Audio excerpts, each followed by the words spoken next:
In today's video, I'm going to teach you how to process a payroll pay run and submit it through Single Touch Payroll. We're going to walk through the full process in a simple, practical way so you can move from setting up the pay run to lodging it correctly. If you're new to payroll, don't worry. The key here is to take your time and carefully review each section before you finalize anything. To begin, open your payroll system and navigate to the payroll section.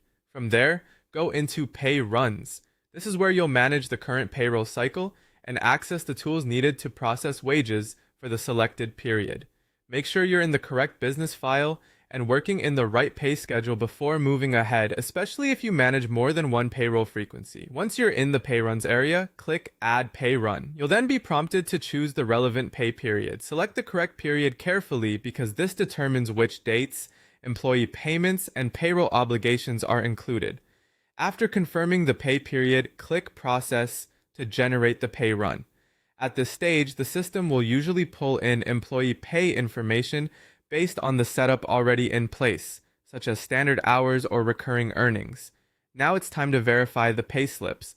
This is one of the most important parts of the process because it helps you catch mistakes before the payroll is finalized. Review each employee's hours to ensure they match the time worked for the period. Then check any allowances that should be included, making sure they've been applied correctly and only where relevant. Next, confirm the tax amounts, including PAYG withholding. These figures should align with the employee's pay and tax settings. After that, review superannuation to ensure contributions have been calculated accurately based on current earnings. As you go through each payslip, it's a good habit to compare the details against supporting records if anything looks unusual.